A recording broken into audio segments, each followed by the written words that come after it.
আসসালামু আলাইকুম প্রিয় দর্শকবৃন্দ, সবাইকে স্বাগত। সংবাদ উপস্থাপনায় আমি মোহাম্মদ রায়হান হোসেন। সংবাদের সঙ্গে থাকুন। বাংলাদেশে বড় একটি সমস্যা বজ্রপাত। বাংলাদেশে প্রতি বছর গড়ে 150 থেকে 350 জন মানুষ বজ্রপাতে মারা যায়।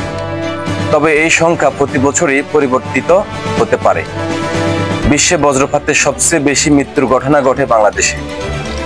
অনেক ক্ষেত্রে এই মৃত্যুর শিকার হন কৃষক ও অন্যান্য গ্রামীণ পেশার মানুষ। বজ্রপাত থেকে বাঁচতে হলে ঝড়ের সময় বাইরে থাকা থেকে বিরত থাকুন। বাড়ির ভিতরে নিরাপদ আশ্রয় নিন। খেলার জায়গা, উঁচু গাছ, ধাবত বস্তু ও বৈদ্যুতিক সরঞ্জাম থেকে দূরে থাকুন। গাড়ির ভিতরে থাকলে কংক্রিটের ছাউনির নিচে গাড়িটি নিয়ে যান। ঘরে থাকলে ধাবত কল বা পাইপ, টিভি, ফোন এবং বৈদ্যুতিক সংযোগযুক্ত যে কোনো যন্ত্রপাতি স্পর্শ করা থেকে বিরত থাকুন। জানালা ও দরজা থেকে দূরে থাকুন। ঝড় বা বজ্রপাতের আভাস ফেলে খোলা জায়গা, উঁচু গাছ, বৈদ্যুতিক খুঁটি বা মোবাইল টাওয়ারের আশেপাশে থাকবেন না। নিচু ভবন বা ঘরের ভেতরে আশ্রয় নিন।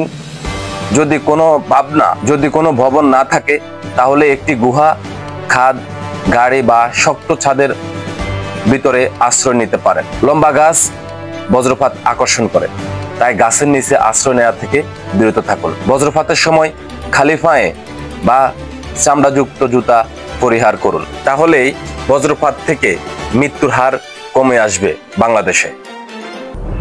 এতক্ষণ শেফালি টিভির সঙ্গে থাকার জন্য ধন্যবাদ। আসসালামু আলাইকুম। আল্লাহ হাফেজ।